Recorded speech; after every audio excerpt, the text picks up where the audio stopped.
अस्सलामुअलैकुम वरहमतुल्लाहि वबरकातुहू।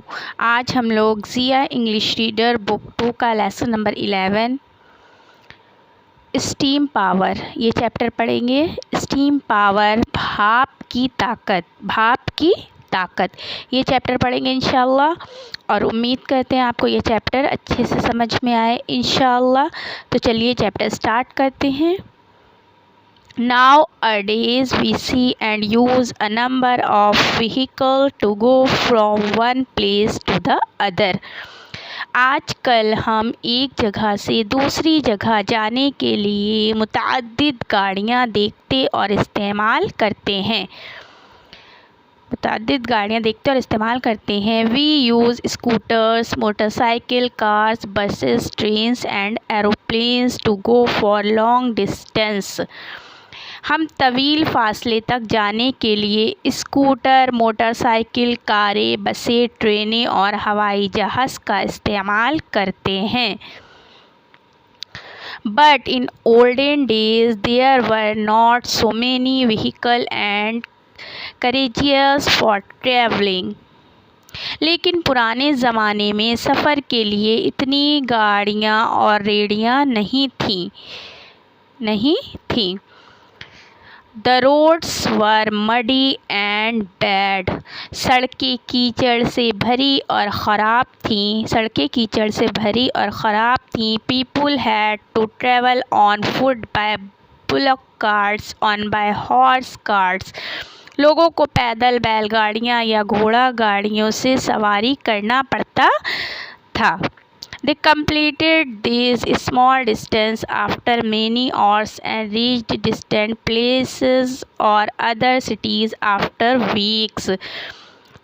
उन्होंने ये छोटी मुसाफ़तें कई घंटों के बाद मुकम्मल की और हफ्तों बाद दूर दराज मकामात या दूसरे शहरों में पहुँच गए। But it is not so now. People do not go to Calcutta, Bombay, Delhi, Jammu and Madras on foot or by bullock carts.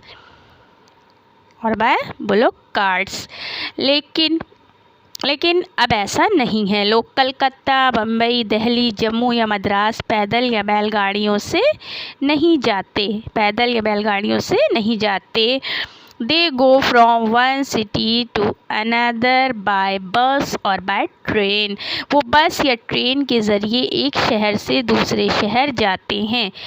But in case of long journey we like traveling by train. लेकिन तवील सफ़र की सूरत में हम train से सफ़र करना पसंद करते हैं। The trains carry people over long distances in a few hours and go very fast. Train लोगों को चंद घंटों में लंबी दूरी पर ले जाती हैं और बहुत तेज़ चलती हैं।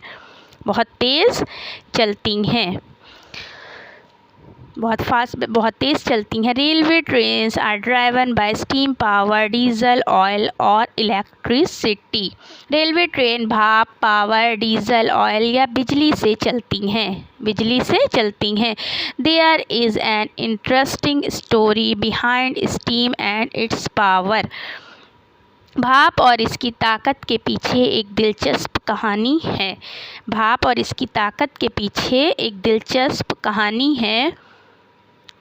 बहुत दिलचस्प कहानी है। Once a boy like you was sitting in his kitchen.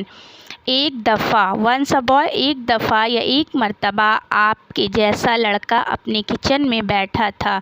There was a kettle on a stove and water was boiling. वहाँ एक चूल्हे पर केतली थी और पानी उबल रहा था। The boy was watching the kettle. लड़का केतली देख रहा था। While the steam was coming out, the lid of the kettle rose and fell again and again. जब भाप निकल रही थी तो केतली का ढक्कन बार बार उठकर गिरा। The boy thought why the lid rose and fell. लड़के ने सोचा कि ढक्कन क्यों चढ़ा और गिरा। Just then his aunt came to the kitchen. तभी उसकी खाला किचन बावर्ची खाने में आई। She got very angry with him and said, you are lazy boy. वो उस पर बहुत गुस्से में आईं और कहा, तुम एक सुस्त लड़के हो। What are you doing here, go and read your book. तुम यहाँ क्या कर रहे हो, जाकर अपनी किताब पढ़ो। तुम यहाँ क्या कर रहे हो, जाकर अपनी किताब पढ़ो। The boy did not listen to her. लड़के ने उनकी कोई बात नहीं सुनी। He kept on watching the kettle on the stove. वो चूल्हे पर केतली को देखता रहा।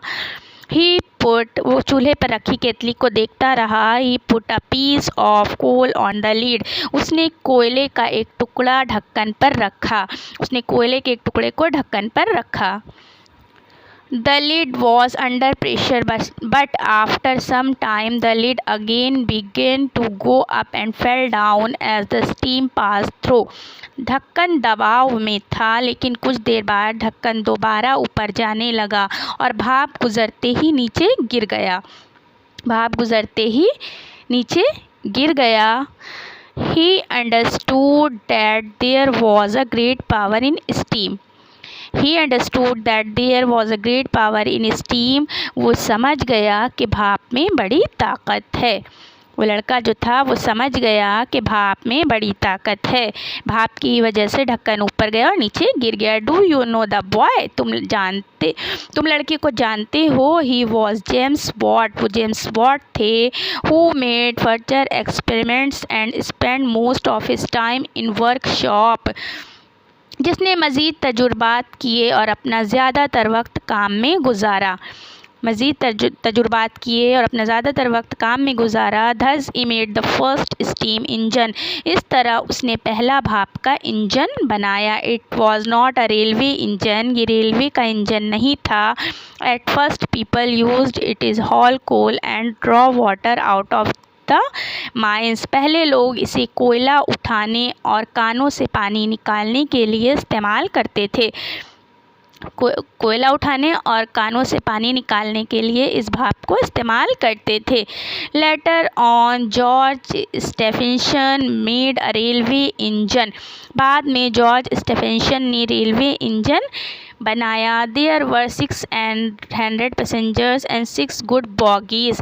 600 मुसाफिर और 6 सामान की बोगियाँ थीं। In the first passenger train, पहले मुसाफिर ट्रेन में थे। Its speed was 20 kilometre per hour. इसकी रफ्तार 20 किलोमीटर फ़ी घंटा थी। People call the steam engine the iron horse. लोगों ने भाप के इंजन को आयरन हॉर्स कहा। We should thank James Watt and George Stephenson for this great service to mankind. हमें इंसानों की इस अजीम खिदमत के लिए जेम्स वॉट और जॉर्ज स्टेफेंसन का शुक्रिया अदा करना चाहिए। We should think about Almighty God who made the brain of the man. हमें अल्लाह ताला के बारे में सोचना चाहिए जिसने इंसान का दिमाग बनाया। We should thank him for making a supreme creature. हमें उसका शुक्रिया अदा करना चाहिए कि उसने हमें आला तरीन मखलूक बनाया। उसने हमें आला तरीन मखलूक बनाया। He is the one and great. वो एक है और अजीम है। उम्मीद करते हैं आपको चैप्टर समझ में आ गया होगा इंशाल्लाह। इस चैप्टर के एक्सरसाइज आपको इंशाल्लाह डिस्क्रिप्शन बॉक्स में मिल जाएंगी। आप वहां से जाकर अपनी नोटबुक में नोट कर लीजिए और इंशाल्लाह बहुत जल्द आपको नेक्स्ट चैप्टर के साथ नेक्स्ट वीडियो में मिलेंगे।